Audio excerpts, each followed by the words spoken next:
figure that much. All right, guys, welcome back to another Stick of Time we have for y'all. Today we're in Lawrenceville, Georgia. We have the honor and privilege to sit down with a cigar industry aficionado, entrepreneur. You guys might know him if you live in New York, specifically the Harlem area. He opened his first lounge in Harlem, New York. It's called Harlem Cigar Room, and now he's here in our state of Georgia, in the city of Lawrenceville, with his second location. And without further ado, we're sitting with Felix Paredes. Thanks for having me. Yep. Thank you for, joining us for our second episode, man. So, just to start off, what made you choose Lawrenceville, Georgia after Harlem, New York? Like, it just seems like two very contrast locations. Well, I think both locations happened by, they weren't chosen by any particular reason. Harlem, it's where my wife was born and raised. And so when my wife and I got together, she was still living in Harlem. And, that opportunity came about of becoming involved in that store. And so that happened just by default because my wife was from Harlem and that store is in Harlem. And that's where I started, basically. Coming down here to Georgia, moving to Atlanta was always not a dream, but something that I always thought that I was going to do. And I look around in many places here where to open up a store. I was just looking for the right location. I didn't really have a town in mind that it needs to be in this town, but God works in a mysterious way because this location, it's perfect. It's not. I'm at least 10 miles away from anybody who has another lounge, and that was important to me because since I'm also a distributor, I didn't want to create competition among my own customers. In other words, any other person who has a cigar lounge or a cigar store, it's also my client because I sell cigars to them. So finding a place that is not going to become a problem or create some sort of competition was key. That was important. So this location is like, all right, perfect. Okay. Yeah, Is that something like you learned from your first shop? Like, was there a lot of competition when you first opened? It's common sense. Common sense? It's common sense because if I have some distribution business with you, I have some trading business with you, right? And then I come and open up the same business you have a retail next to you. Yeah. I'm a little bit more powerful than you because I'm the one selling to you a wholesale, which means if I decide that I want to destroy you, I can because my prices are, I'm coming directly from the farm, you going through a third party person, right? Yeah. And so to me that is just being human and using common sense that why do that? Yeah. I'm too I'm rigid in a lot of ways. Honesty, it's what defines me, and so there's certain things I don't compromise. Okay. Yeah. Gotcha. So, well, I wanted to ask my next question, but tell us and the viewers a little about your background, where you're from, and what got you here today. All right. So my name is Felix Paredes, and I am born and raised in the Dominican Republic. Came here when I was 19 to Austin, New York. That's a long time ago. So anyway, I was born in Dominican Republic in a town called San Jose de las Matas, and but my mother is from Tamboril, Santiago, and my father is from Nagua. And Dominican Republic. And So like these locations, approximately how, like just to give a relative idea, like how far away from are they from like Santo Domingo, the capital, yeah. So Nagua is about 2.5 hours from the capital, and Santiago is about 2 hours. Okay. Yeah. So, but both places are. So Santiago is known for its tobacco, and Nagua is just an agricultural place known for a lot of rice and different things. And but anyway, my mother being from Tamboril, every time I went to visit my grandparents, had to go through El León Jiménez and La Aurora and La Flor Dominicana and all these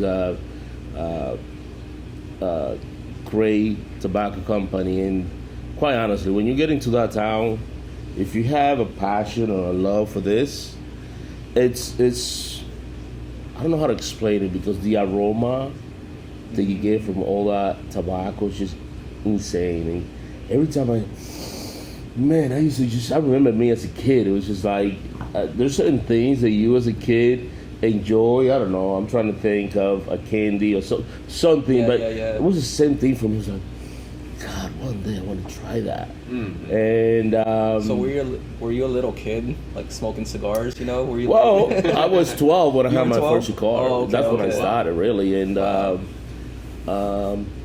I kind of never put it down.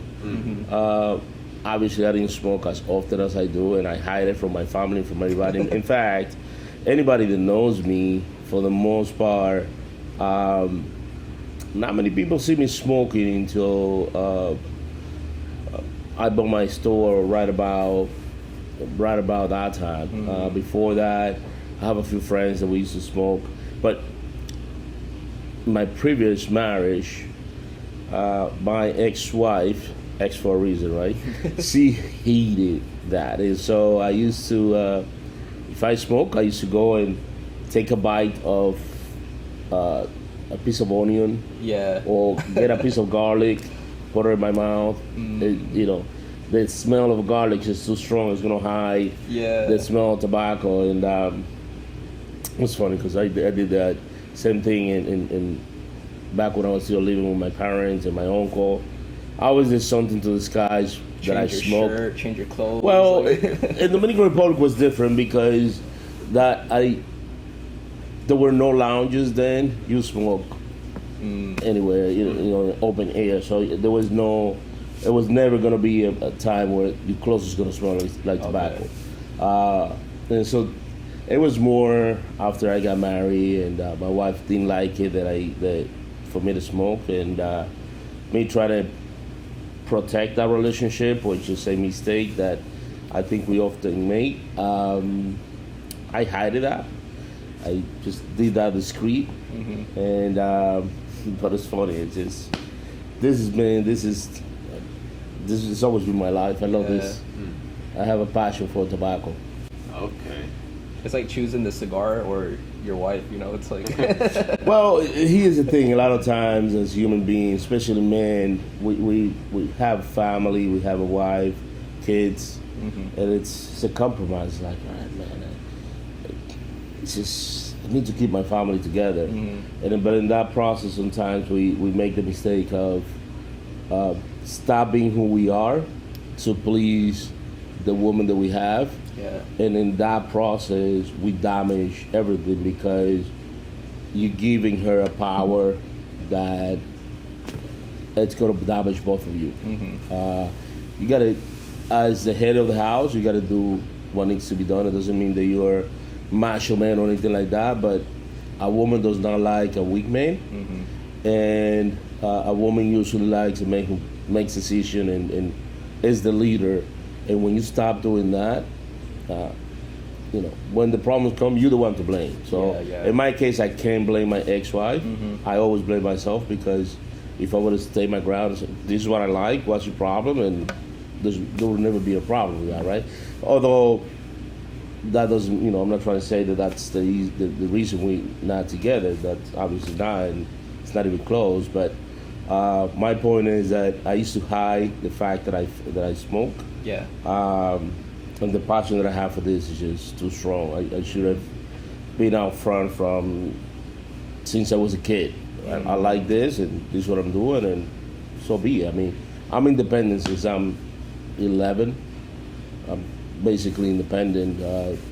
Once you start living with different people in your family, then you live here today, then over there tomorrow. It's just basically going in life. But cigar has always been my sanctuary. Getting a cigar and going through it and smoking it makes me analyze and think and plan what I'm gonna do, how to go. There's a lot of things I do with this. Yeah. I can relate to that because, all right, we're new cigar smokers, less than a year. But before that, I used to, smoke on the devil's lettuce a little, and it's the same. I used to hide it from everyone, think I didn't smell like anything when I used to go home or something. It's just the paranoia of it being illegal, and It's too much work. Too much work, yeah.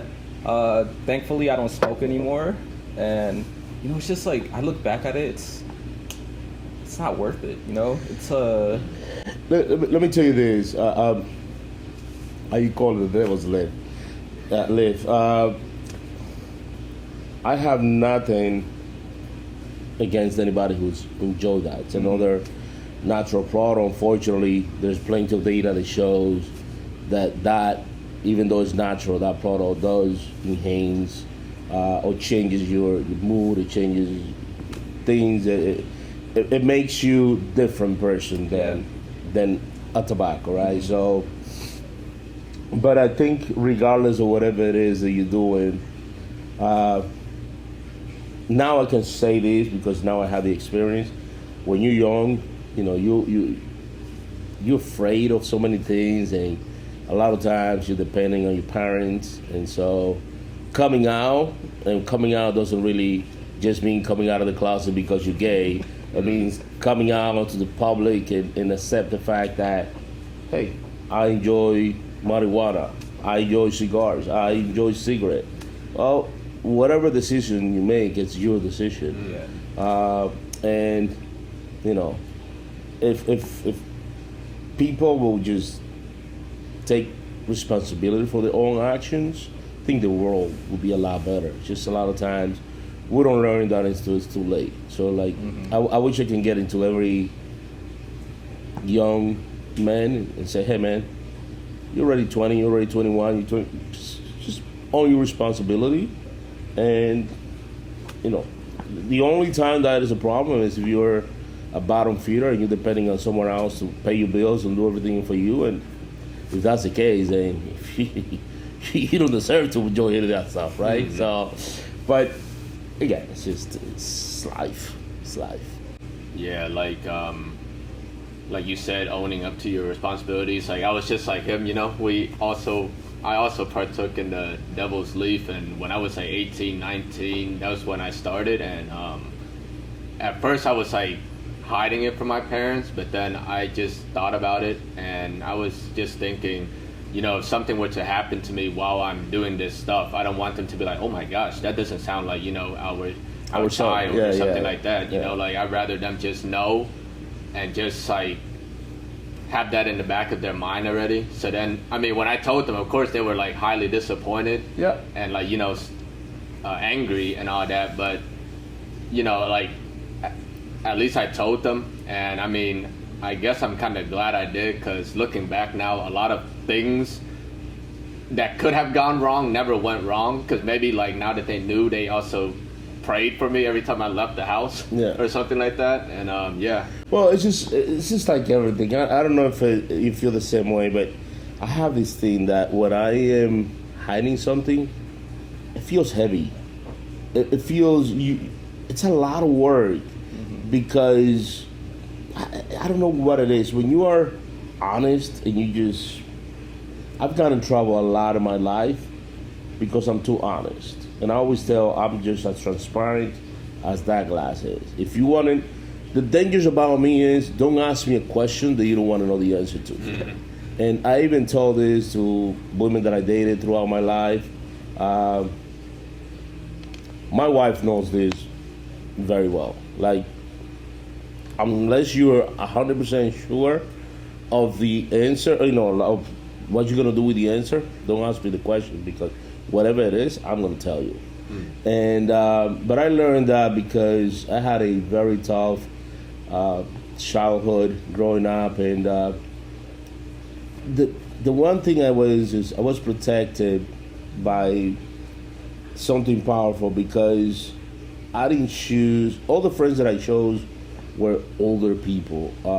I remember as a kid, one of my best friend was a 60 plus. I was maybe 14, 15. He was in his 60. Then after that, my best friend who taught me the street and showed me a lot of this stuff, his older daughter was my age. So I've never been one that hang out with other kids my age and do all kinds of stupid stuff. Yeah. I always thought that if I got in trouble myself, I could get myself out of trouble. But if I'm with you hanging out and you got into a fight, now I got to fight for you because I'm your friend, right? So, but if I'm by myself, if I got myself in trouble, I could talk my way out of trouble, and I did that successfully a lot of times. Yeah. And, going back to what you said about, that's like a life lesson that I guess us as young people and all the viewers out there that maybe haven't gone through marriage or something yet, like what you said earlier, you should just tell your significant other the truth about yourself, because oftentimes in life, I think we try to mold ourselves to fit with somebody else. Whereas what you were saying, it should be like you're a piece and you should be finding the other piece right. And then you two go together just naturally like that. It shouldn't be like, oh, I need to cut a corner off my puzzle piece to fit in with this person's puzzle. Listen, like that. I've been going through now multiple marriage, and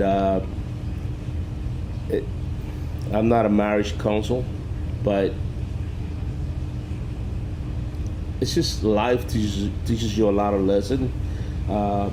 Unfortunately, most of us do not know how to learn from others' mistakes. We like to go through our own mistakes.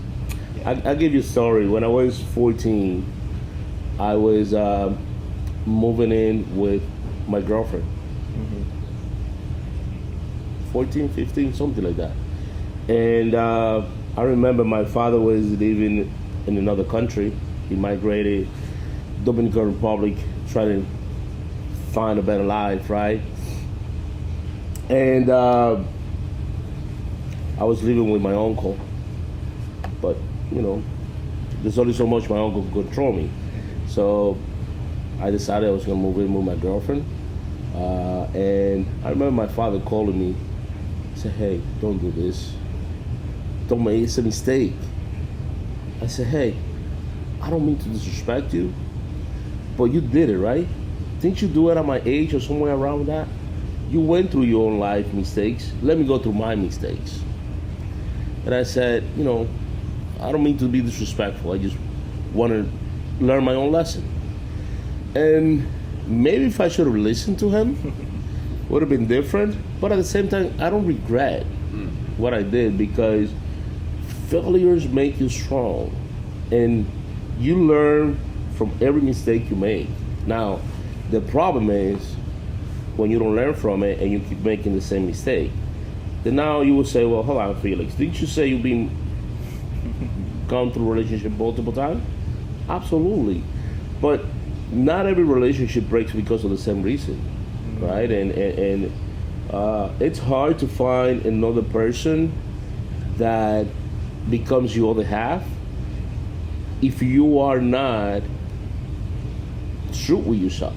And so, to the point that we were talking about, when you change who you are to try to please that other person, then now you change yourself. You're not, so you're selling something that you are not, unfortunately, right? So it's different. It's different. So you got to you are who you are, and you got to stick to that plan. Yeah. So you know, like taking it back to your roots and where you came from. So when you grew up near all of those like tobacco farm, and you said you started smoking at the age of 12. So I mean, okay, trying to. So hiding the fact that you smoke is one thing, but how did you tell your family that, hey, I'm gonna go into the, you know, cigar industry, and you know, get into the tobacco business? Well, when I got into the tobacco business, I was already a grown man, and you know, it's my first store I purchased in 2017. Okay. So it's not that long ago, and I was already obviously married with kids. I always had a passion for cigars. My great grandmother, who died well over 100 years old, I used to admire her, putting together her own cigar and smoking every day. My grandfather dealing with creating something called andullo. It's tobacco for pipe. Oh, okay. All that stuff is just, I always knew it was in me, but quite honestly, I never thought I'd be in the cigar industry, because I can't say that my father, anybody in my family has a factory or became from that, right? My mother, like I say, my grandparents, living in Tamboril, it seems like everybody in Tamboril, that's what they do, but they weren't. They just, you were exposed to it. I was exposed to it, but I guess it was just something that happened, being in the right place at the right time. Again, all the experience in life prepared me for that moment. When the opportunity came about, I just took it over. I'm gonna tell you a story. I often say this, and I like to share this with young individuals, just because a lot of time people think that it's hard to become an entrepreneur. It's impossible. And what's impossible is not thinking about it. I am who I am today, and I started with $300. Wow. So this business is the result of a conversation and just wanting to do something. So one day in 2016, my wife and I just having a conversation. In fact, I believe we were even sitting down in bed. We came from the smoking cigars, and she was like, we work so hard, we should have a business of our own. So I love that. How much money we have in the bank account? $300. So that's great. Let's do it. She goes, what the hell do you smoke? Because what are you gonna do with $300? Can't even buy a box of cigars with that. Well, let me tell you this. Right now, if you get a phone call or you learn that you need to come up with whatever amount of money to save your mother, to save your father, to save your child, will you do it? Of course. Yep, definitely. If someone tells you right now, Troy, you need to come up with $200,000, $100,000, whatever, to cure your mom, but you don't have it. But if you don't come up with it, she's gonna die. You'll come up with it. You're not gonna let it die.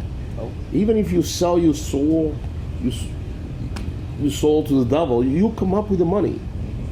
And often we don't think of those things like that. Like, I love playing dominoes and I love playing chess. Dominoes have two heads, two different numbers. And you have to think about it from this way, you have to think about it from the other way. Same thing with chess. Moving this piece is going to result in, life is a strategy. So if you can come up with the money to save your mother or to do anything, why can't you come up with the money to get things going? And so I literally took those $300 mentality and I went to the cigar lounge we used to smoke often, and I told the owner, hey man, I want to buy this store from you. You never here because he had another store, so he was back and forth between the two stores, but he spent more time in the other store, and I knew the potential of that store. And it helped that, you know, I have a career in sales, and this is all I've always been in sales. So having the business background helped. But I went to him and said, hey, why don't you sell the store to me? Remember, all I had in my power, in my hand, was $300. And he said, okay. Actually, let me take that back.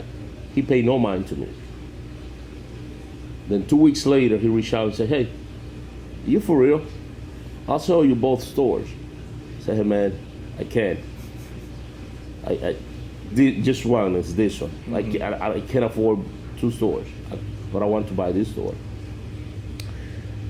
And he gave me a number. And that number was almost $200,000. Wow. It's $190,000. I said, great.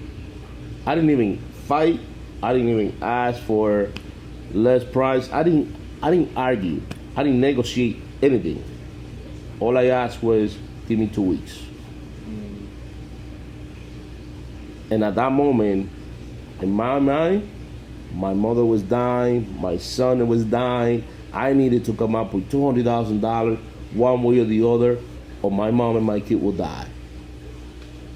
And if we, and you as a young man, if you take that mentality and you put it in play, you can do it.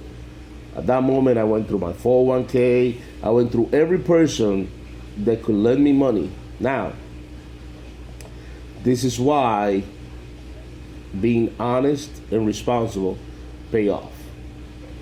One thing about me is always, if you tell me, Felix, let's meet at 7 o'clock, you betcha I'll be there by 6:45, 6:30. And if I told whatever I tell you, you can take it to the bank. So having create that type of mentality, or people knew me by that, they knew that I'm a man of my word. And so I came up with the money. 2 weeks later, one on top of the other. Wow. And all I had was $300 to my name. That's crazy. Awesome. I mean, that's literally, the American dream right there. And so I guess my next question leading into your cigar lounge is, does your Dominican background mold you how you were gonna go about your philosophy in opening a lounge? How were you gonna create an atmosphere that brings camaraderie or family or things of that nature?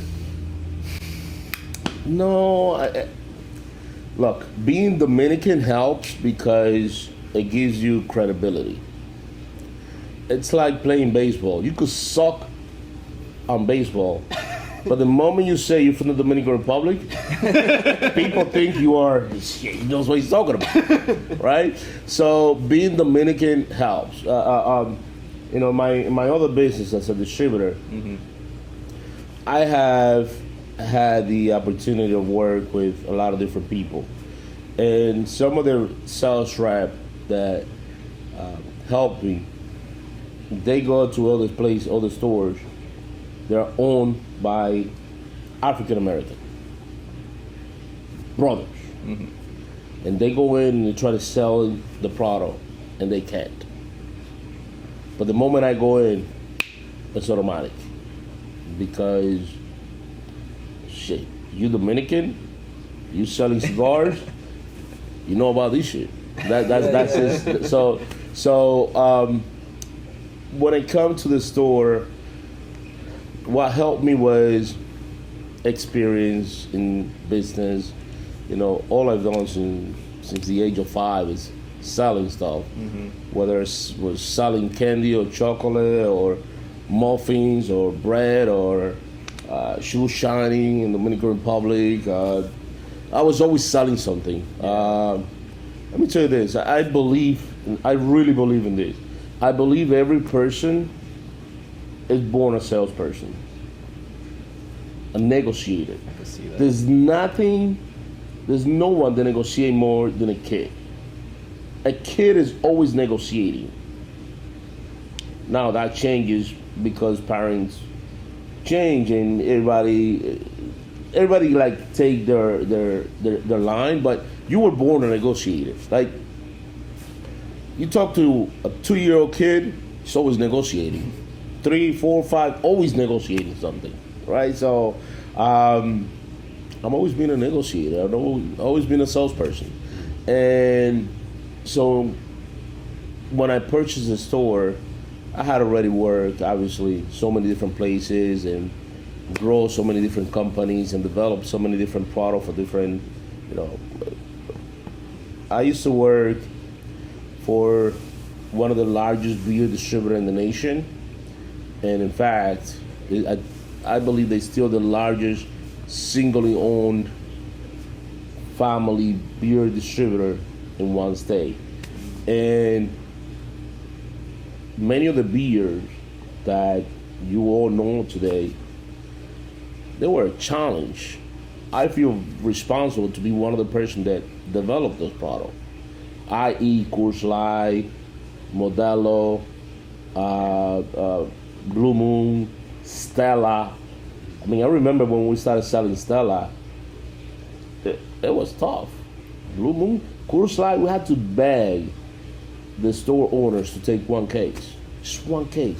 I'll buy them out from you. I just need to hit my numbers. Just all kinds of different things. And the programs that we put together, obviously, was a collaboration between marketing, sales. But my point is, I became from that.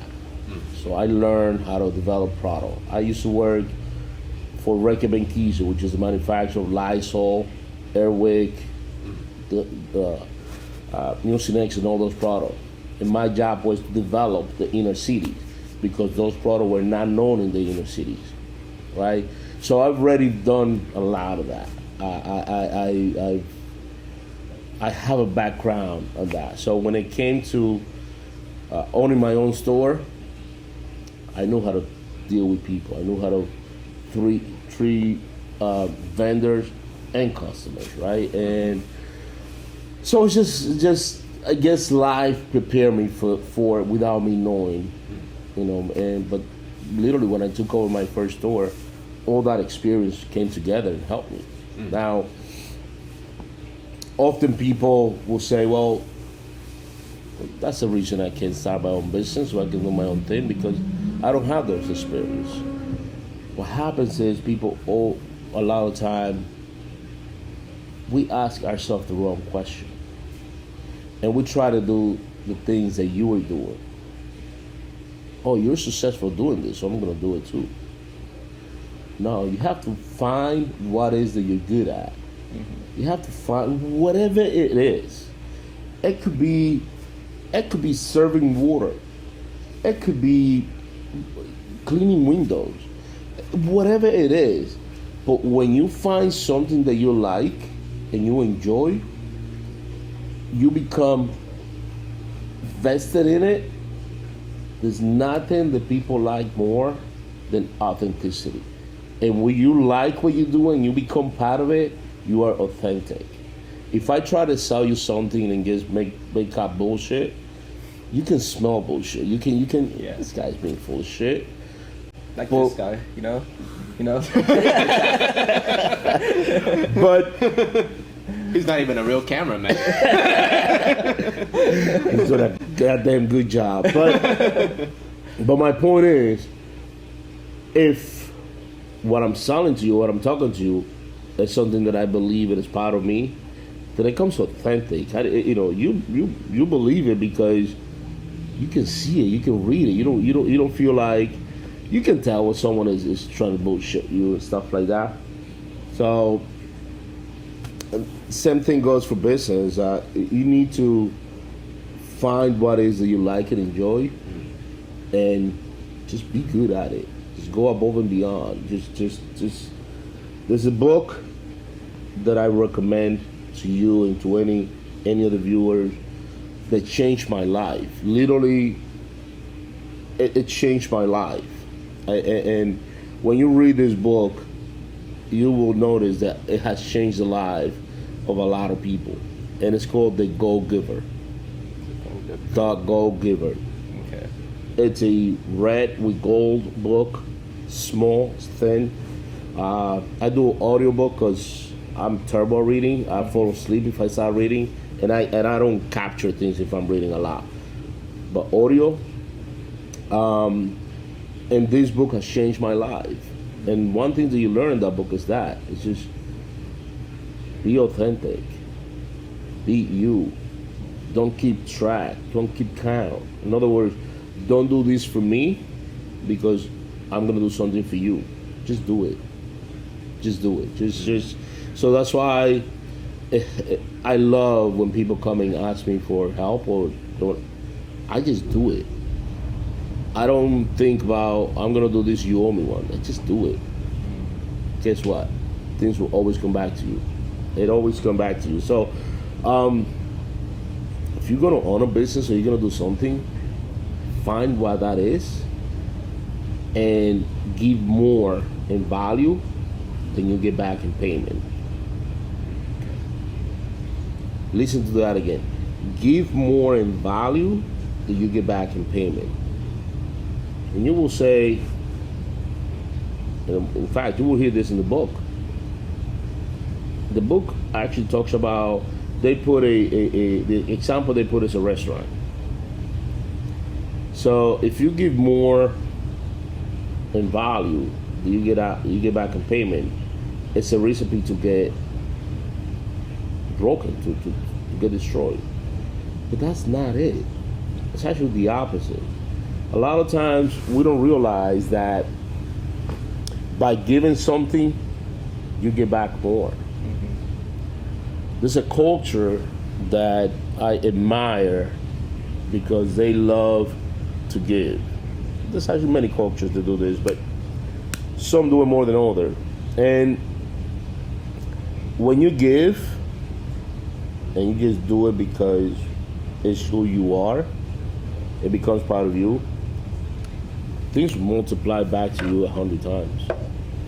And so, but it needs to become part of you. It needs to become who you are. And I really, really recommend you or anybody to read that book and put those 5 laws of success, put them in practice, because they're not just laws for business, they're laws for life. It's just being a giver, being authentic, be open to receive. You know that one of the most difficult things in the world is receiving?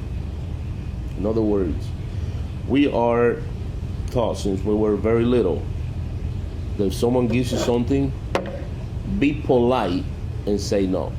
Why? In other words, right now, if I say, bro, take my lighter. Nah, man. That's the first thing automatically. Why? No, I got my own. It's like, yeah. So here's what happens. And again, you're going to hear this in the book. But it's just life. It's just common sense. A lot of the things that I do and say are common sense. I just think of common sense. You see plants, right? How many cigar lounge have you ever been that you've seen so many plants? Natural plant. Now that you mention it, none of them. None. Yeah. Nobody. I love plants. I love too. birds. I'm a bird. I think in my previous life I was a bird. What kind of bird? I have no idea. But Are you sure you're smoking a cigar? I am. And the reason I say that is because what do plants give to us? What do they spell? What do they give up? Basically, the breath of life. Right? They give oxygen, right? What do we spell back? When we breathe out. What they use to recycle and give it back to us. Like it's a equilibrium. Carbon monoxide, right? So that's what they eat. Oxygen is what we, so we need each other. And so it's a cycle. We give them carbon monoxide, they give us oxygen. It's a cycle of life, right? And if you think about that, just that, if we were to stop that, then we both die. So when you stop the cycle of me giving you something, you have no right to do that.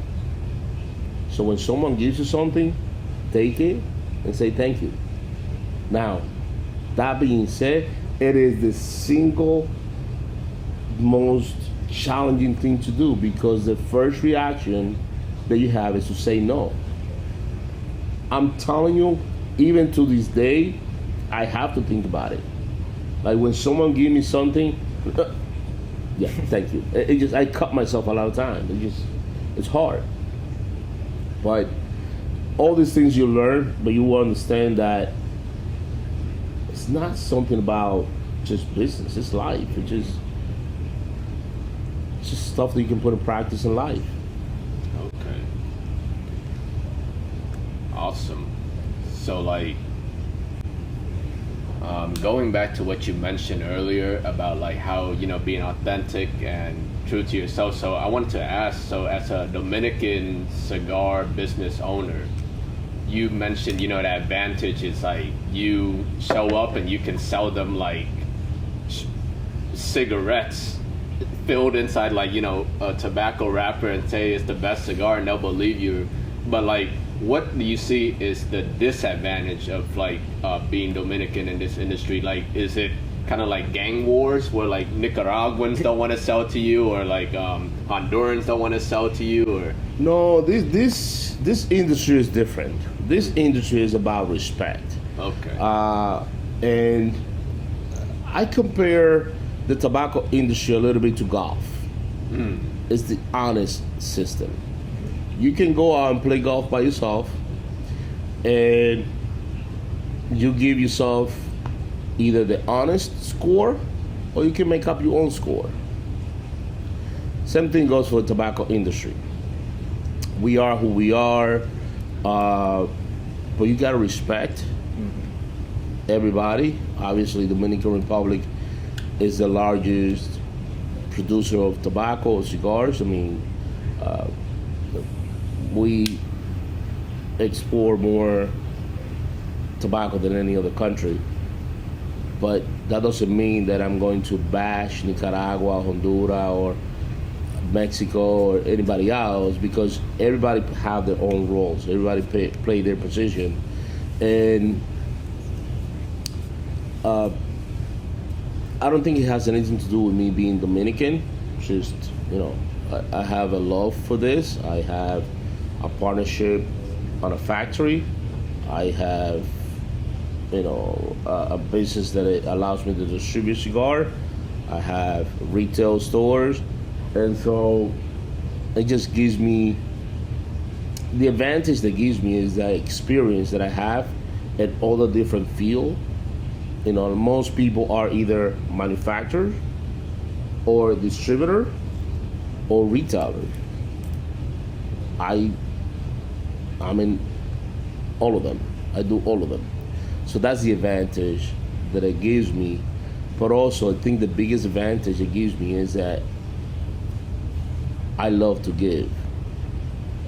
Doing this, I'm giving you time. I'm giving you knowledge.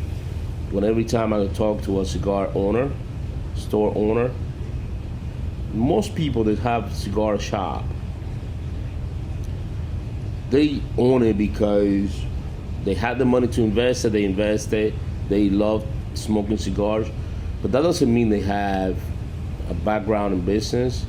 It doesn't mean that they have their own cigar factory. It doesn't mean that they have their own cigar distributor. It doesn't mean none of that. 99.9% of the time, I'm gonna say most of them don't.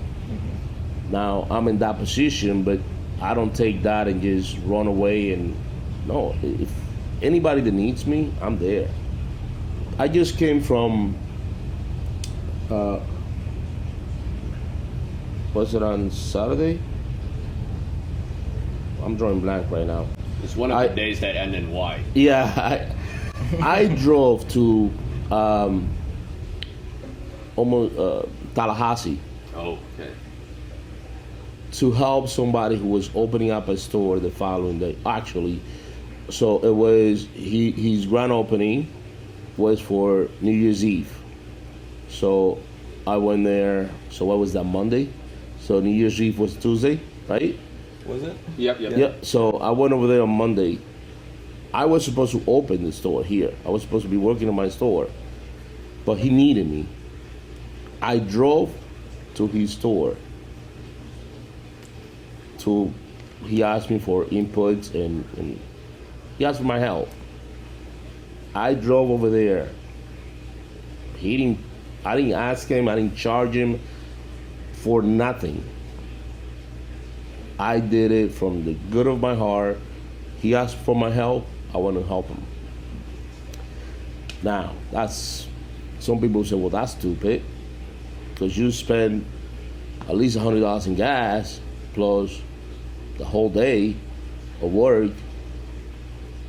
It could be stupid to you, but not to me, because A, he became a customer, right? So every cigar that he purchased, he bought it from my distributor. Wow. But more importantly, anybody else that he will come across that wants to get into this business, I have a feeling he'll mention my name, right? Anybody that is currently in the business, I have a feeling he'll mention my name. So remember what I said before, give more in value that you get back in payment? I gave that person a lot more in value than I got back in payment. But it's an investment. Now, I'm not thinking about it that way. I just did it. But I'm giving you the rationality, why, if we were to put it in perspective, what will happen. Like I said, I don't keep track. I just do it. He may never call me again, and that's okay. But if he does, I'm here to help. So it's just how I live my life nowadays. Okay.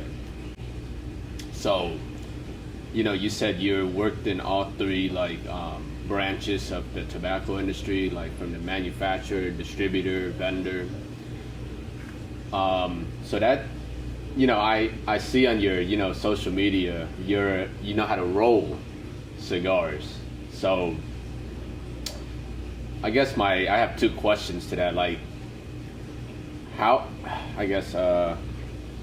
when did you start doing that? And then what do you think is the hardest Vitola to roll? So I roll for fun. I'm not a master roller. I'm not a master blender.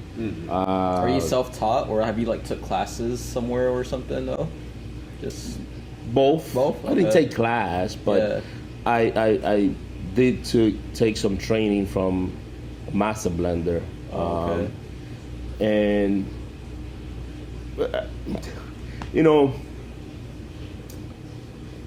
you say you smoke the devil's leaf before. Yeah. So you roll. Yeah, roll. The backwoods or paper, I just roll different stuff. I roll cigars. That but looks crazy. Yeah. But to answer your question, in my experience, not me doing it, because again, I've never worked for any factory and I've never worked as at a commercial level creating cigars for a company, right? It's for fun, For me, it's just bringing another arsenal, having another tool in my bag. Perfect example. Yesterday, a customer came in with a cigar. It was dry. It was a cigar that he bought somewhere else. It was dry, and a peel. When it came apart, the wrapper came off. I took the cigar. I think the cigar was still there from, leaves still there. I took a cigar, and I rewrapped it. I gave him back a brand new cigar. Yeah. He enjoyed it.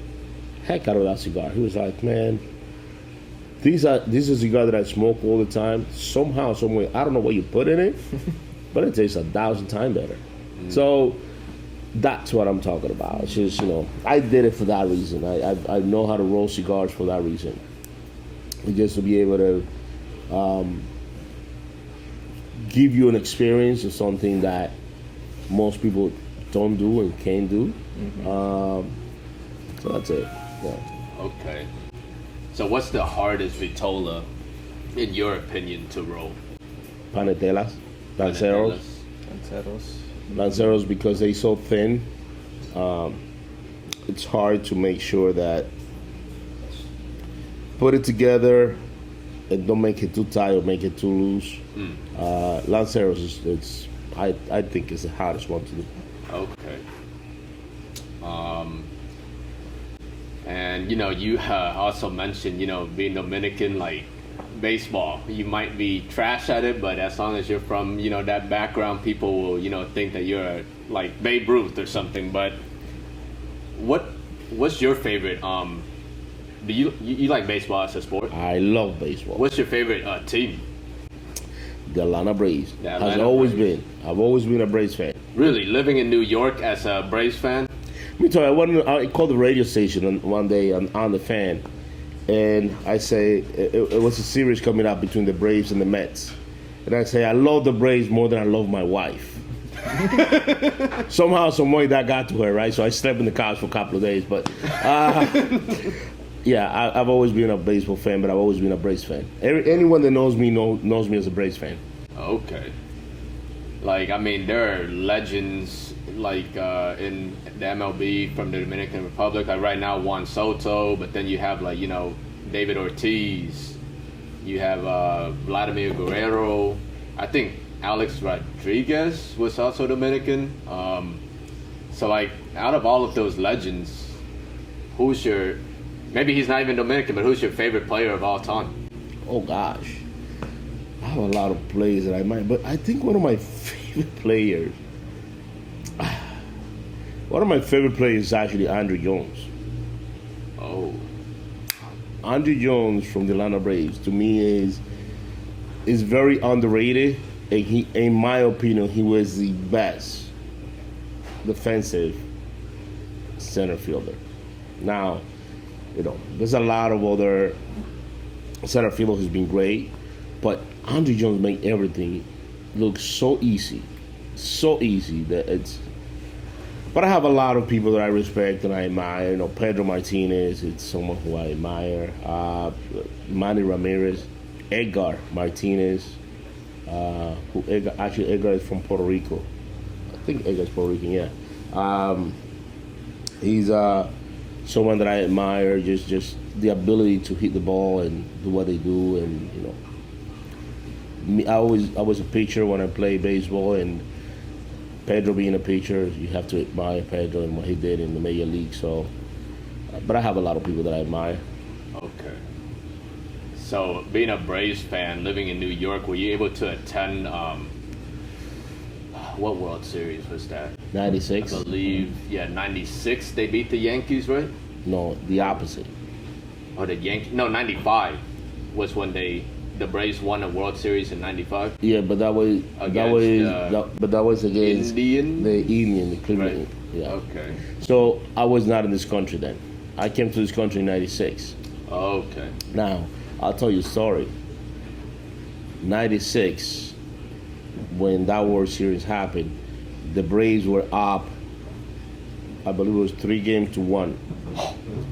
And the Yankees came back and beat the Braves. That night, I was working Domino's Pizza. I was doing a delivery, and I remember when the last hour was made, I was coming out of the parking lot of the pizza place to go make a delivery, and as I was driving, I was crying like a baby. I was a grown man. I was 19 or 20. I was a grown man, and but I remember that I cried like a baby. I did. Get back to the conversation. What are you guys smoking on? You know? Oh, you want to go first? So this is a LFD Chapter 2 that I started smoking yesterday, and has becoming a habit of me start a cigar and leave it halfway or whatever for the next day, and make that my first cigar of the day. Don't even ask me why. I don't know. There's a taste to it, and I enjoy it. So I'm smoking an LFD Chapter 2.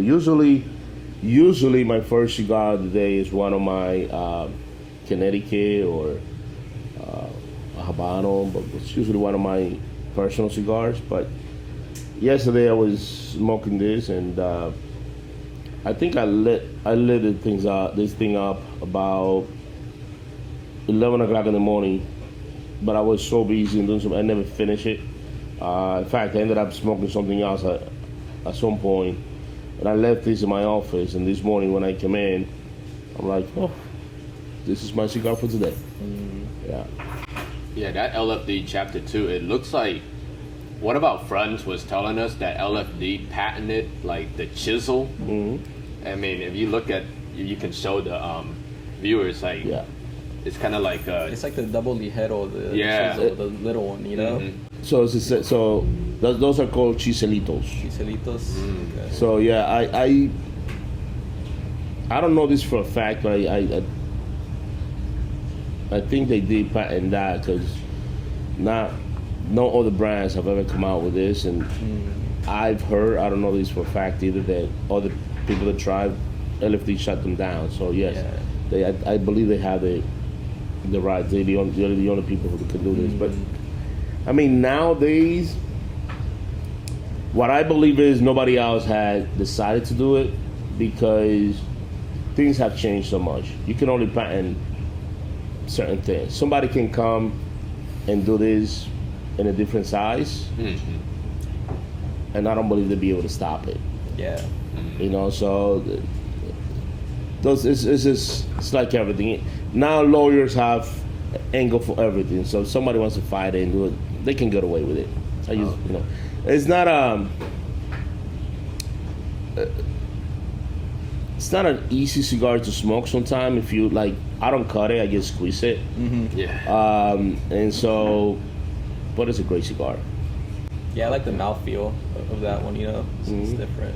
Yeah, it's pretty unique how it's a cigar you don't even have to cut. You just have to like squeeze it, open up the airflow. Yeah. So today I'm smoking on the La Aroma de Cuba Noblese. I don't know. I've heard like Noblese. La Noblese.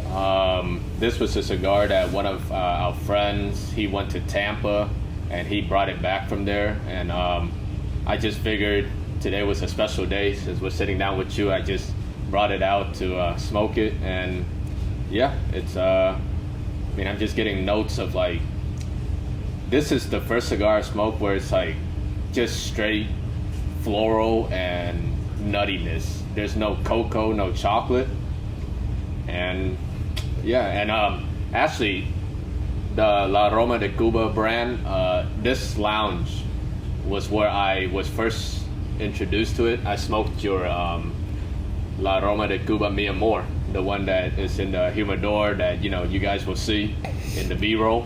And but yeah, when I smoked that La Aroma de Cuba Mi Amor, I just like really gravitated towards the brand right away. That one in particular, I remember smoking it. It was way spicier than this, but it was not like a red pepper or like a black pepper spice. It was like a baking spice to it with nice coffee flavor, light creaminess, and yeah, I really enjoyed that cigar. Yeah, I'm smoking La Aroma de Cuba Pasion. This is like the opposite of what he was saying. I taste chocolate, cacao, not a lot of spice. This is the second time I'm smoking it. I smoked it in a different Vitola, but I really like this cigar. It's very smooth, creamy, and yeah, it's a good cigar, man. Awesome. Yeah.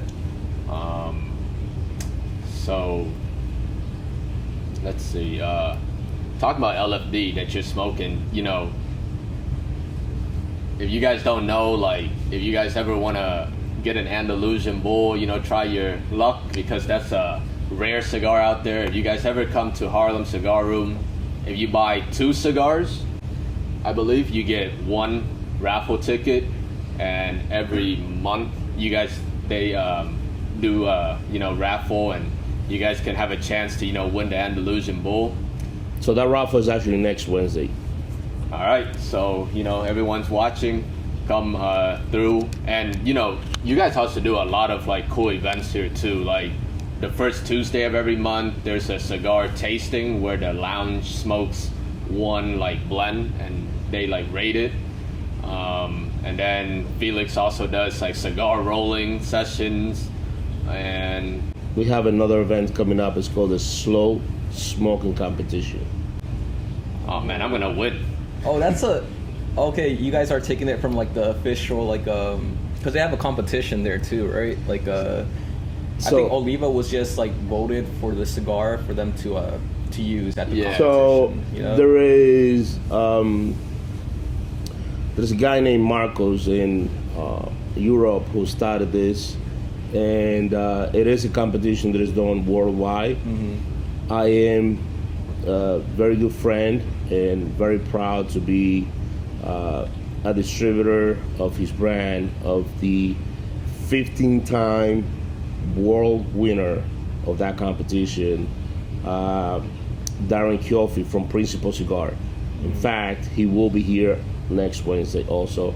So next Wednesday, it's a big day because we're gonna have a meet and greet with Darren Chioffi. He'll be here.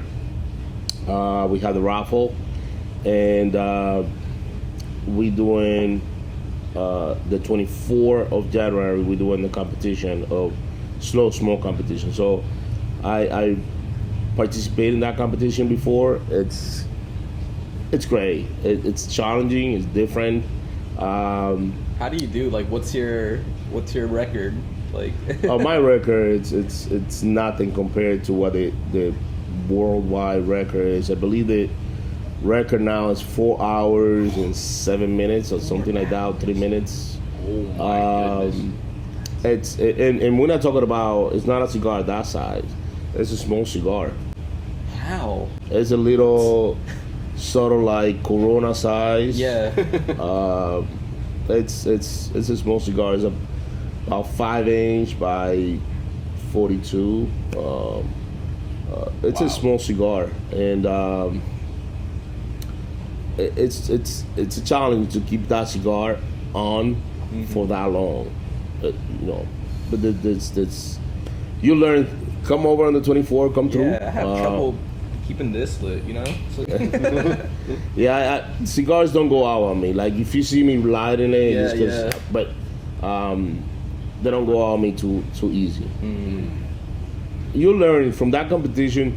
I believe you learn how to smoke much better too, to enjoy the cigar more. Because while in that competition you're not enjoying it, you're just competing. You know, you literally just looking at the cigar and putting it in a position where it's continuing to burn, but burn slow enough that you can stay in the competition, and burn fast enough that it doesn't go out. It's a game. is it also a movement of how you like place it like this as well? Like how you turn it, or no? It's just like. So remember, this is handmade. So I also believe that there's luck involved with it, because if you get a bad cigar, it's gonna go out. Yeah. There's a lot of let me tell you, what it is. If you look it up on YouTube and you look the sport of smoking cigar, fortunate for you, or unfortunately, the first thing you're gonna see is the face of Felix. You're gonna see my face. We did this in Harlem in my store. Darren came through and we did a couple of times, but this one, the Wall Street Journal was doing what you're doing now. So they were. So when you go to YouTube, you're gonna find it. It has over 5 million review, I think it is, of views. And you know, you see a little bit of what that's about. So we're doing that here next Wednesday. It's gonna get filled fast. It's $20 to enter the competition, and that obviously includes the cigar that they're gonna be smoked that day. And we'll have some raffle for first and second place. Oh, Yeah. awesome. You know, it was in this lounge actually that I did a long ash challenge, and it was the best long ash that I think anyone will ever see. Let me show you. It was with the Arturo Fuente Don Carlos cigar, and when you see this ash, I mean, yeah, I remember that. Oh, wow, that's it. That it's hard to do. It's like the day before Yeah. I did it, and it was like, it was close to that, and you beat my record right the day after. I was like, it's crazy. Yeah, in this very lounge. So maybe, if I entered the slow smoke competition, maybe the guru, the good luck charm is still here. maybe. So let me tell you this. When we did it in New York that day, the person who won was a woman that was her first day smoking. Oh, wow. So to enter the competition, you don't need to be an expert or anything like that. She was just a good listener. She was lucky. She had a good cigar. It behaved really well for her, because a lot of things play into it. We try to set up the atmosphere where there's not much air flow and stuff like that, so it doesn't affect the smoke. But at the end of the day, you do have the exhaust system going and kicking in from time to time. There's things, and so yeah. But she was the winner. She forgot what the record was, but she was the winner that night. Okay. All right. I guess we'll bring people that never smoke cigars and try to replicate that. So. Going back to like raffle, the raffle winner, the Andalusian Bull. I mean, that's a legendary cigar in the world of cigar smoking. Everyone says it's not only rare, but it's like a really nice cigar. But I've also heard mixed reviews where if you smoke it fresh, people say it's like, oh, kind of overrated. But I've heard people that age it for like 2-3 years and beyond. They say it's a unparalleled cigar. Even like, what's your like opinion on the Andalusian Bull? So what you need to know about that is that every cigar is a different experience for every smoker. So a lot of people ask the question, what's the best cigar, or what's the best wine? And the answer to that is, the best wine is the one that you enjoy. The best cigar is the one that you enjoy. So you were talking about the notes of what you're smoking before. The notes on a cigar are not going to be the same for everybody. I don't care what anybody says. Again, I told you before, when I say things, it's common sense. Your palate is different than my palate, is different than your palate. So you can't pick up the same thing unless it's something that is endears, it's part of the cigar. In other words, for example, if you're smoking a cigar that has bro leaf in it, then you're gonna have that chocolate taste, that cacao taste, because that's part of the leaf. I mean, if you take a bro leaf, tobacco leaf, and you smell it, you feel like you have a piece of chocolate in your hands. So that's the only time that you're gonna have that everybody's gonna have the same note. Other than that, notes are gonna come to you based on what you eating, what you ate before, what you drinking with it, all that. And it, like I said again, if you think about it, it makes sense. It's common sense. I mean, it's funny that you say that because we've actually experienced this firsthand. Like, we were smoking the La Liga, the Papas Fritas, and he said it was the worst cigar he's ever smoked so far. I was smoking that same cigar. We were, sitting there in the same session, and when I smoked that cigar, I was like, I mean, this is not as bad as you're describing. Like, it was a actually like enjoyable smoke. It wasn't amazing, but compared to what he was experiencing, it was a night and day difference. And then actually just last night, when he was smoking the Foundation, the Charter Oak Maduro, it was his second or third time smoking that cigar. Yeah, he said he wanted to confirm if it was actually bad, because the first time he smoked it, he enjoyed it, but the second time he didn't, and the third time he also didn't. But when I took it from him and tried it, I was like, man, I mean, this tastes like Cinnamon Toast Crunch. It's pretty enjoyable for me. So yeah, I definitely can relate to what you're saying. Everybody, everything is different. One thing about this industry is it's people relied a lot on notes, comments. They say it tastes like this. Well, yeah, well that's what it tastes like to that person who wrote that comment, but it doesn't mean it's gonna taste like that to you.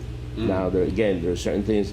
One cigar that I always describe, the notes about it, and it's gonna have that note to everybody. It's the DBL Amarillo. The Amarillo, whether it's the Belicoso or just the Robusto, the Toro, or any of them, they have this aroma of sort of like cinnamon. So, and there's no cinnamon in the cigar, but it's one of the notes that you get, but everybody gets it because it may be part of the secret sauce of the company or whatever it is, but everybody gets that. Now you're also going to pick up different notes throughout the smoke that is going to be different to everybody. So okay. So talking about tasting notes, when I first started smoking cigars, everyone always said, like, when you're smoking a cigar, you should look up like reviews, like you said, to try to see if you're tasting the same thing that they're tasting. And I kind of tend to stray away from that, just because I don't want to, read a review and go into it with like already like a, preconceived notion, like, oh, I'm expecting to taste this or that, and it might even like alter my view of the cigar and in some way. You got my respect. That is the best way to do it. Again,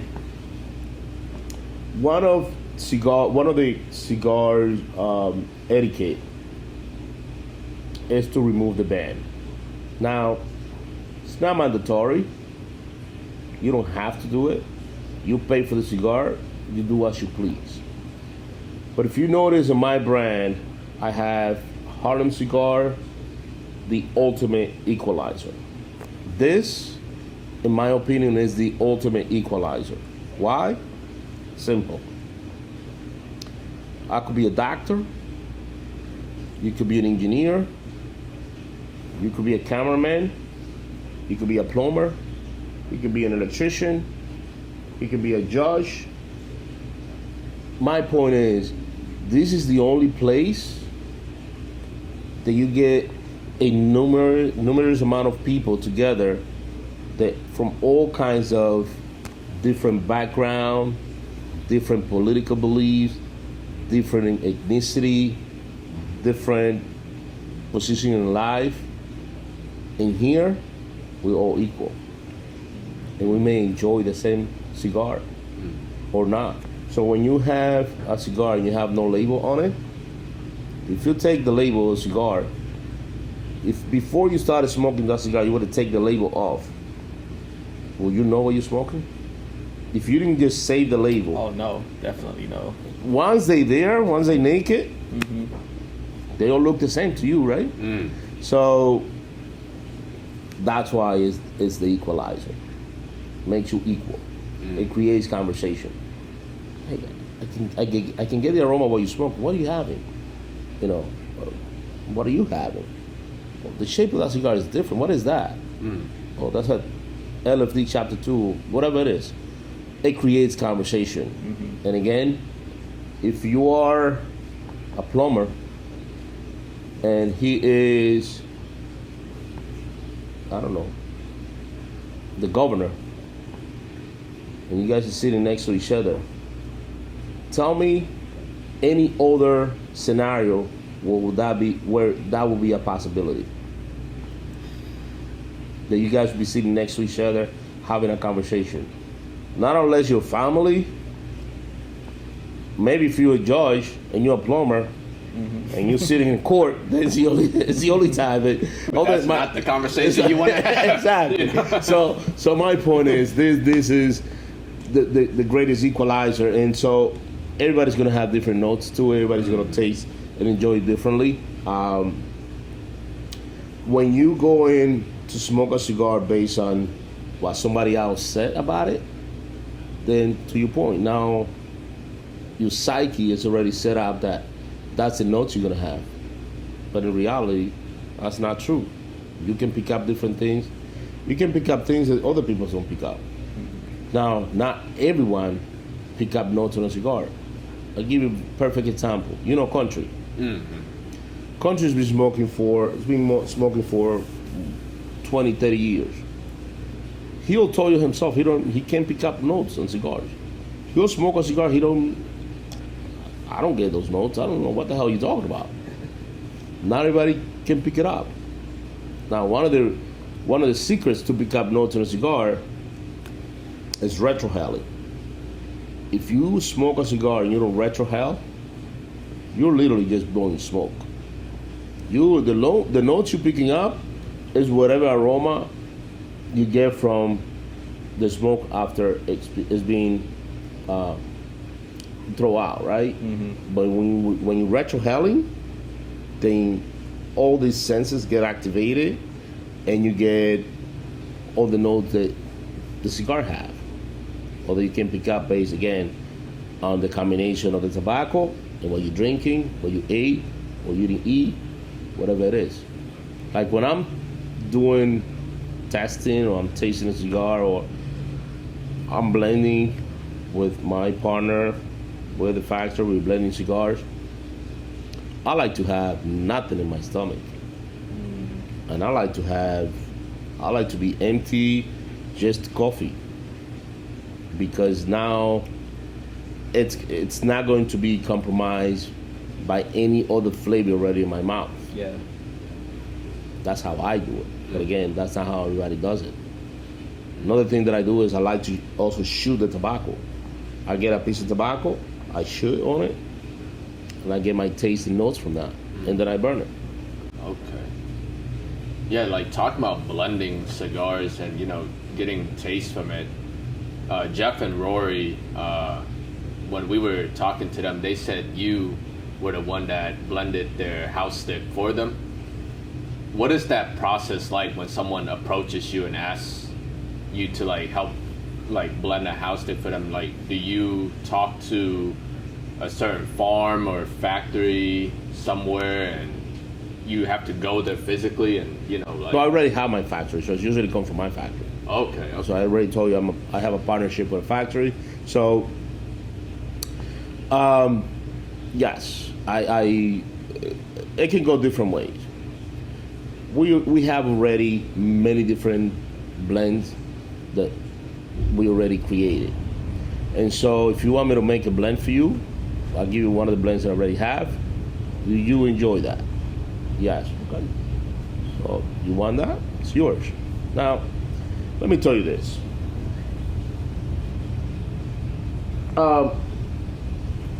The cigar industry and the whiskey and bourbon industry is very similar. Why do I say that? Well, there's a lot of whiskey and bourbon that it's the same thing, just different label. Many of them. Same thing happened with the cigar industry, and it's common sense. How many different tobacco is there? You can count how many different tobacco is there. So if you can count how many different tobacco there is, there's only so many ways you can mix those leaves together to give you different blend. Yeah. At some point, they repeat it. What makes it different is the age, is a combination of how much of this leaf versus that leaf and those things like that. But at some point, they become repeat. It becomes it's the same thing. Now, whoever wants to argue against that, you can do it. It's your right. But again, if you think about logically,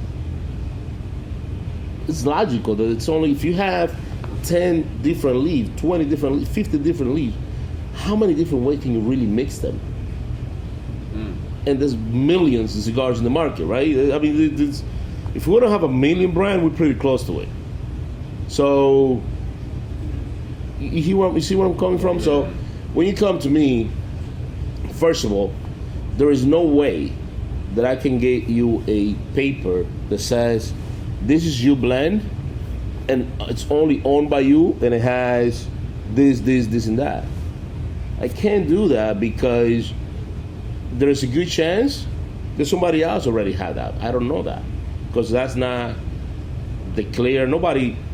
Coca-Cola doesn't put out there what the recipe is. But you have Coca-Cola, you have Pepsi-Cola, you have cola, there's a bunch of colas. And they all taste very similar. So my point is, same thing with a cigar. Nobody's just gonna give you what that blend is.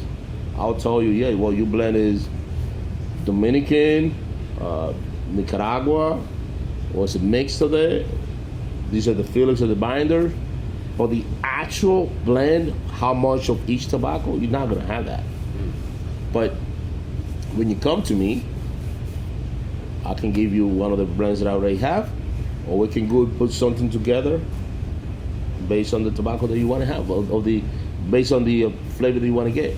Okay. Gotcha. So, talking about all these legendary blends and stuff, I don't know, a story that I was told was after the whole Cuban Revolution occurred, Zeno Davidoff, he burned all of the crops that he had in Cuba and fled over to the Dominican Republic. So when he did that, were you present at that time when he came over to the Dominican Republic? Or? No. Well, I was in Dominican Republic, but I didn't know him. I didn't know of him. I was not in the industry at the time, so I didn't. It was not something There was no research back then, especially for me. It was not something that I was doing. No. Okay. And I mean, around that time did you have any awareness of what was going on in the country? Because a lot of the legendary tobacconists from Cuba, they would come to either Dominican Republic or Nicaragua or Honduras, and they had to start over fresh. Like Arturo Fuente, he also had to start over in the DR and many times. Yeah, he started over multiple times. Yeah. So when that occurs, what goes on? What's the process of that? When someone comes into a country, how do they? How are they received by the government, and how do they get started? Essentially, do you know about that? Well, Dominican Republic being a small island and third world country, they don't have the same rules and regulations that they have here. Right? So it's a country where you come in, you have some money to invest. You can invest it. There's very little. Now there's a lot more, but especially at the time, there's not a lot of regulations in terms of what you can and cannot do. But even today, if you want to come into the Dominican Republic and buy a property, you don't need to be a Dominican Republic citizen. You can just do it as a U.S. citizen. You go in and buy a property, invest in the Dominican Republic. So there is no, you know, we welcome everybody. We depend on tourism. That's the main revenue stream of the country, tourism. So, you know, you come in and as a tourist, you want to buy a piece of land, be my guest. You know, and so when those guys did it, I mean, a lot of people did it, just Lito and Carlito, and they just one of the people that made it, right? They became big. They are the biggest in the industry today, but at some point they were me. When they started, they were who I am now, right? Or smaller, right? Everybody starts from something, and so I can't tell you that I know the day they started or the process they went through it, because I don't. Nobody. I mean, everybody. But it's the same thing that like I came from Dominican Republic to this country. I own my house. I own business. You know, I do what I do. But it doesn't mean like this country doesn't. They have the regulations, but at the end of the day, if whatever you're doing is legal, you know, just go about it. And you know, one thing I give an example. This town did something for me that I've not seen from anybody else, any other place where I've done business. They sent me a letter welcoming me in the business, the fact that I invested money in this town. And I found that to be very unique and great. I felt welcome.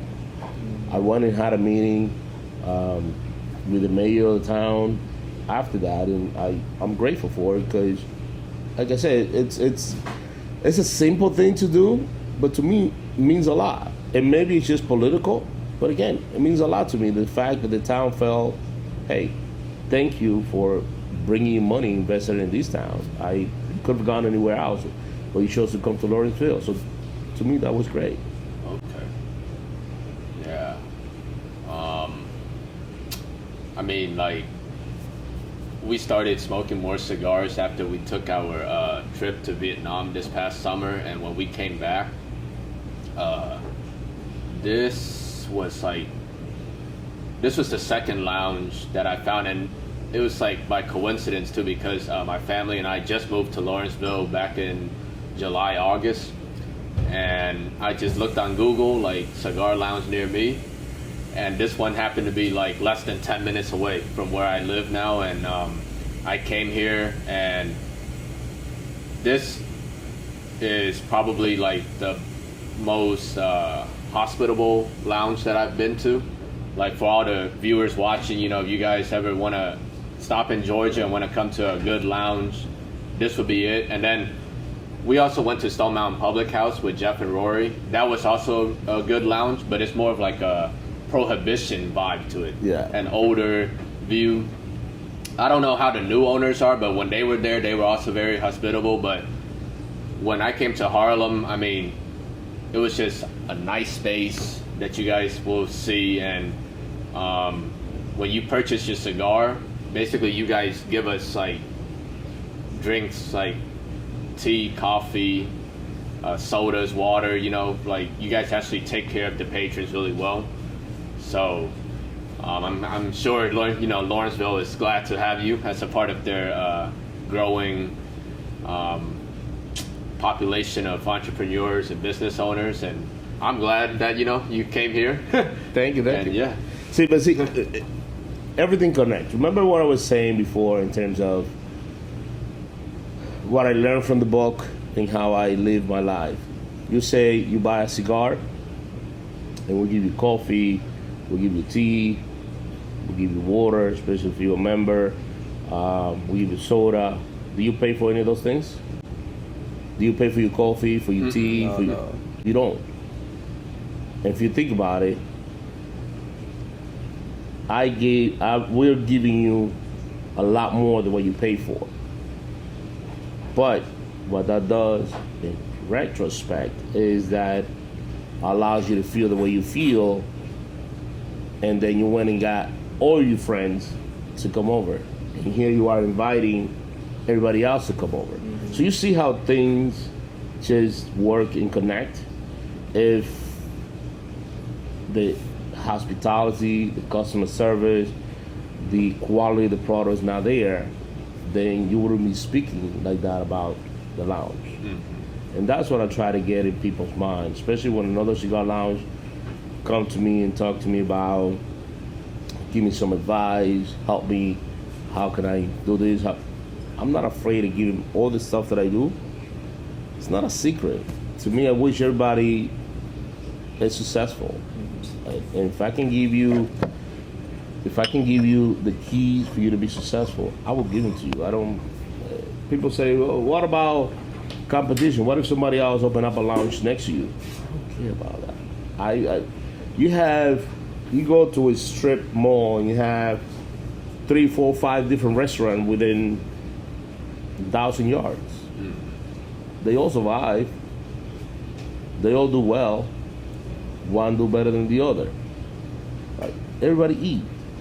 Everybody drink. So I don't believe much in competition. I believe you create your own destiny. If you do well, if what you do it well, and you give more in value than what you get back in payment, people remember that. And what that will do is you will start talking to other people about it. You know? And for you to create, if you want to make money, you have to create value in whatever you do. If you want to make a lot of money, you can create a lot of value, right? And it's that money or that success is going to depend on how many people you touch, how many people you can get to taste your product, to buy your product, right? So that's just the way it is. I don't know what else I can tell you. That's just the way it is. Yeah, it's funny that you brought that up because when we were in Vietnam, and it's like the perfect scenario too. I mean, you know, the saying that people always says is like, you know, you might have the sauce, but you never get the recipe. Yeah. So like, we went to this noodle soup store. It's they sell like specialized in like fish noodle soup, and I mean, when you go there, you just see already it's like busy out the door, but like 2 doors down, another family wanted to, you know, buy their branding and business, but they decided to open literally like next door. But when you look at the stark contrast between how busy the original shop is versus the one that tried to like replicate it, it's like your scenario right now. Like even if someone opened next door to you or something like that, they're not gonna be able to replicate, you know, Felix like mentality or hospitality like in a successful cigar lounge. And yeah, like definitely it's all about, like you said, authenticity and you know, building a community where people not only recognize your name but they trust your name. Exactly. At the same time. Yeah. So I mean, now I just want to like take it back to 96 where you said when the Braves lost and you were just like, you know, disheartened by it, but crying. Yeah. But I mean, I'm sure, I know that wasn't the last time that you shed tears over the Braves because they met the Yankees again, what, in 97, 99? Yeah, we met in 97. Well, not in the World Series. That was the Yankees and the Marlins. 98 was the Yankees in San Diego. Padres, yeah. 99, we met again. And 2000, was it 2000 we met again? I think 2000 was I want to say, was that the Subway Series, the Mets and the Yankees that year? Because I know 2001 was the 2000 was the Subway Series. Yeah. Because 2001 was the Arizona. Yep. So I mean, you shed tears again Well, in '99. So people, there's a lot of Yankee fans out there. Rightfully so. I mean, they have like what 27, right? 27 World We Series. have 29 You now. can talk to them in that camera right there, you know? Yeah. See, to you Yankee fans, see, you owe those World Series to one man. Baseball is a team. It's a team sport, but the Yankees won those World Series. The difference between the two teams, Braves and the Yankees, is one man, the closer. The Yankees had the best closer that ever existed. We didn't have anybody. I can't even name the closer we had. Rocker? Is that who we had? No, in '96 we had Embry. I forgot. I don't even remember who we had, but I remember that was Mariano's first year. I think it was. And so, but all those World Series that they had in the 90s and 2000, mid 90s and 2000, Mariano Rivera gave it to them. You know how many times they brought him in the 8th inning and lights out? And you know how many leads we lost after the 8th inning? Because we didn't have bullpen and we didn't have a closer that can shut down the door. So So I mean, the talking Yankees suck. Yeah, I mean, I agree with you. The Yankees suck.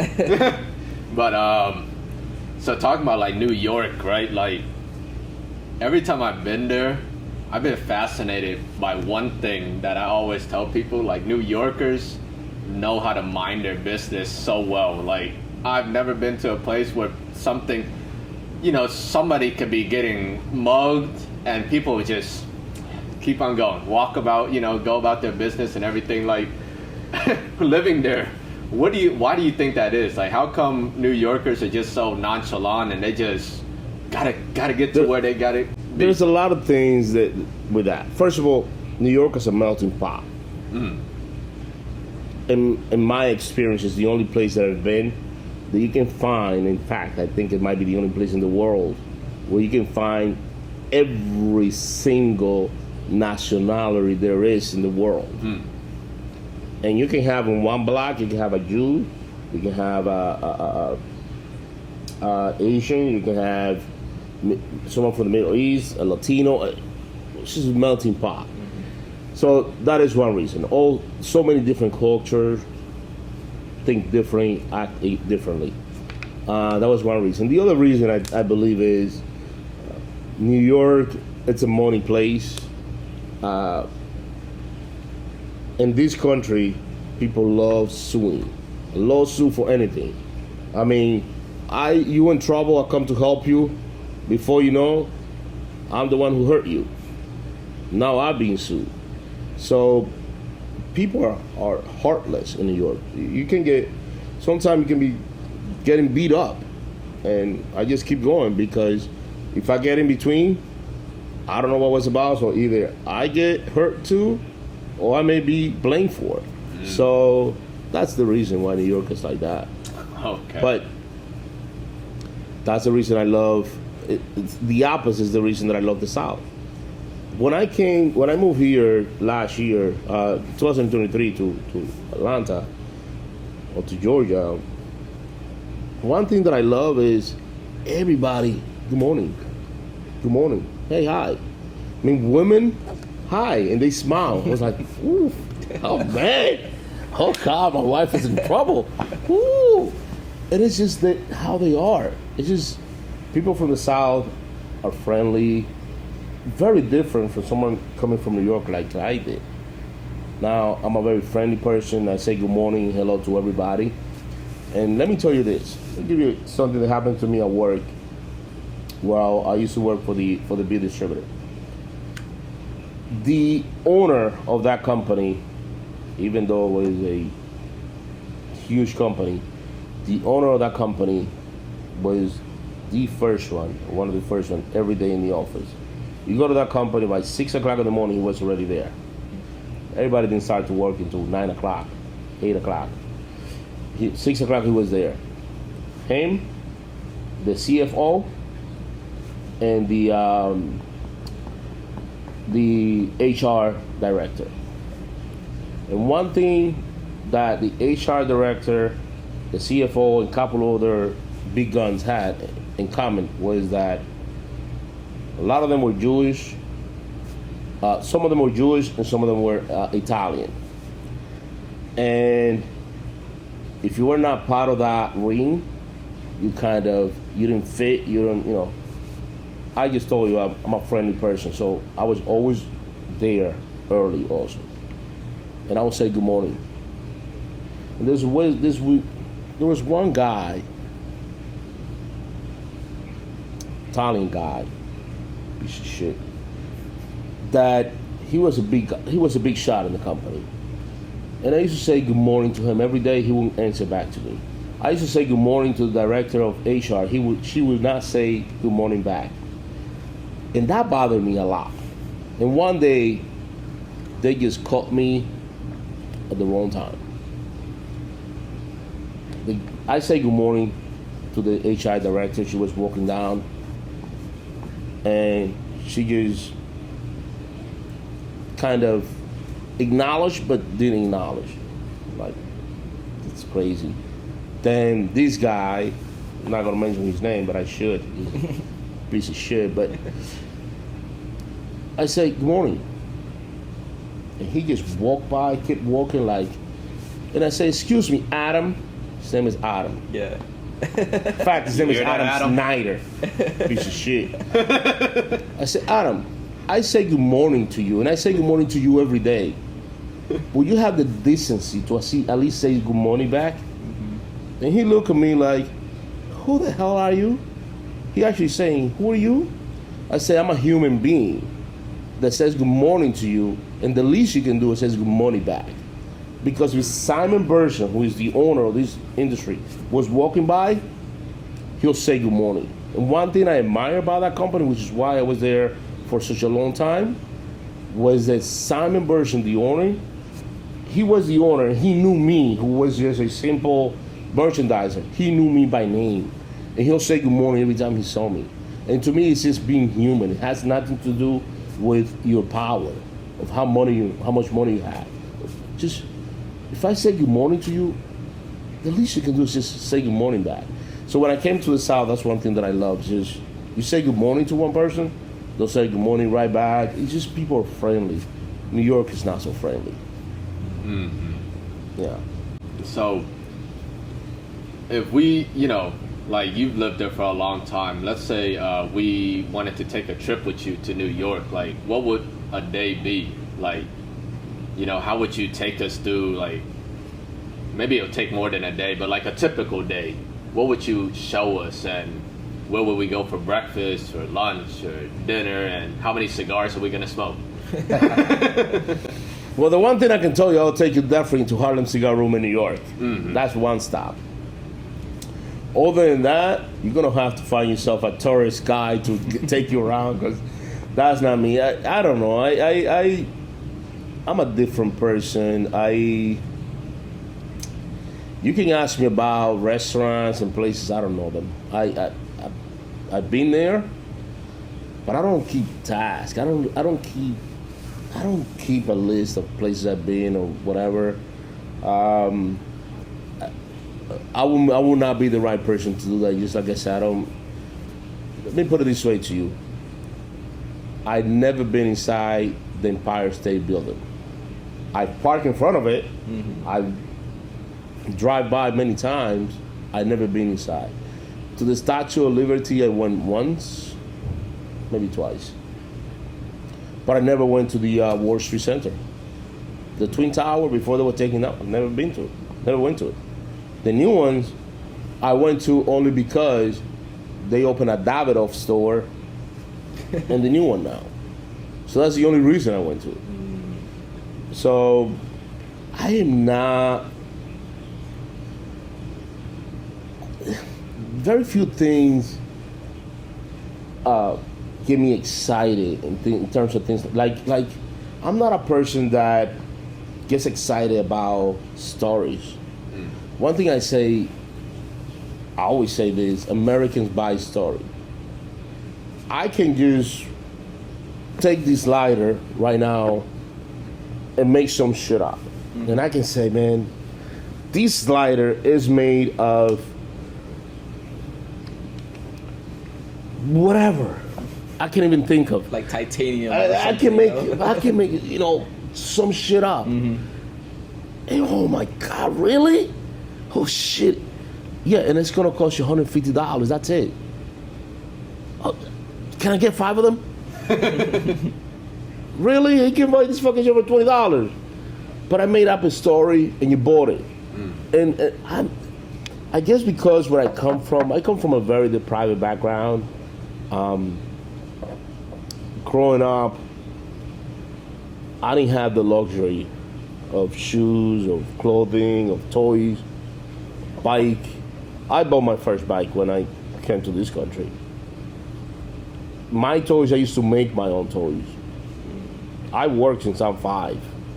So that type of stuff molded me to be different. I don't get excited.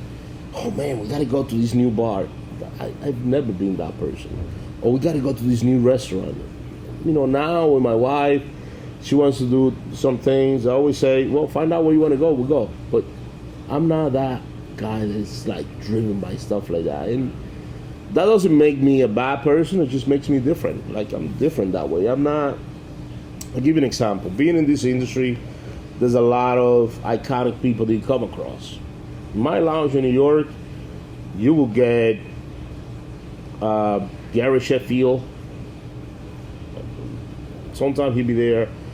In fact, before I bought the lounge, that I was a member of that lounge, Gary Sheffield was a regular, John Starr was a regular.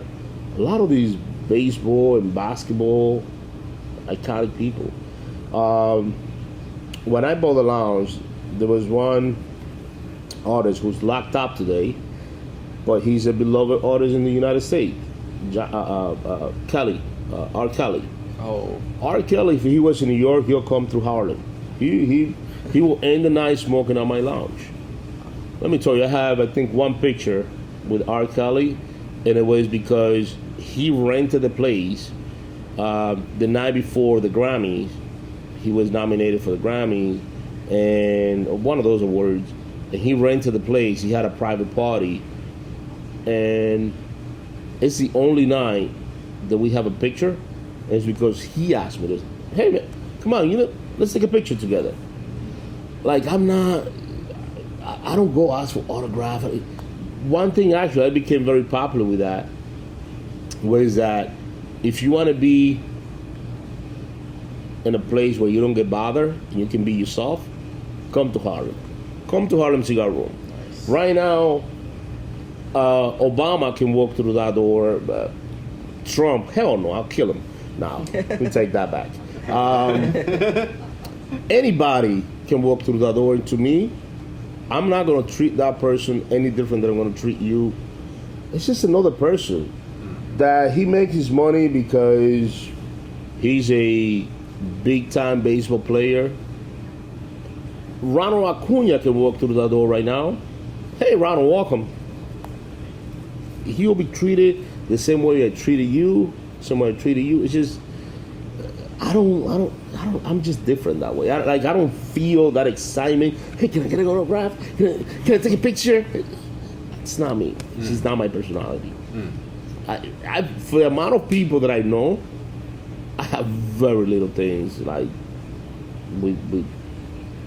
I'm talking like Jesse Orozco,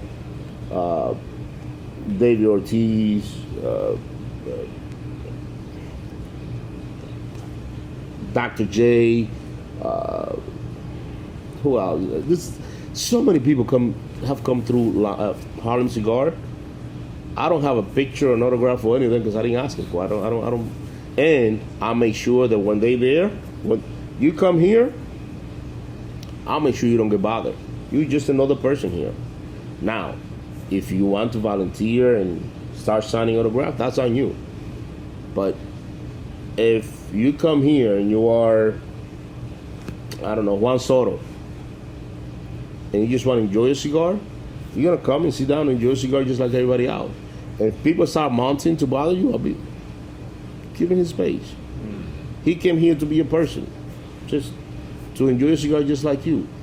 Now, like R. Kelly one day decided that he wanted to take pictures with everybody, then he did. But when people wanted to, hey, can I ask him for an autograph? No, you cannot ask him for an autograph. If you see him outside, fine. But right here, now when he's leaving, if you want to do that, fine. But while he's smoking and he's relaxing, let him be. You know, and again, why? I just think that if you came here, you came to relax, not to. You're probably hiding away. There is the chief of police of New York used to come to my lounge, and he used to hide in a corner that I had that was a very private place, and he felt comfortable coming in there and doing that because he knew nobody else was going to bother him there. So it's just the way I am. Awesome. Man, well, you know, I think that's a great way to cap off this interview with you, and we thank you so much for sharing a stick of your time with us. Yeah, thank you. You know, for all the viewers, if you're ever in the Lawrenceville, Georgia area, definitely make a stop by Harlem Cigar Room. Felix, Country, Mara, Andy, they'll take good care of you. And then if you're in the Harlem area in New York, definitely, you know, stop by the original store and, you know, enjoy yourself a cigar. And yeah, I mean, until next time, keep on, you know, burning these sticks and having great conversations. And we'll catch you on the next one. Fantastic. Yeah, thank you so much, Felix. Absolutely. Yeah, thanks, man. Appreciate it. Yeah, sure. You're welcome.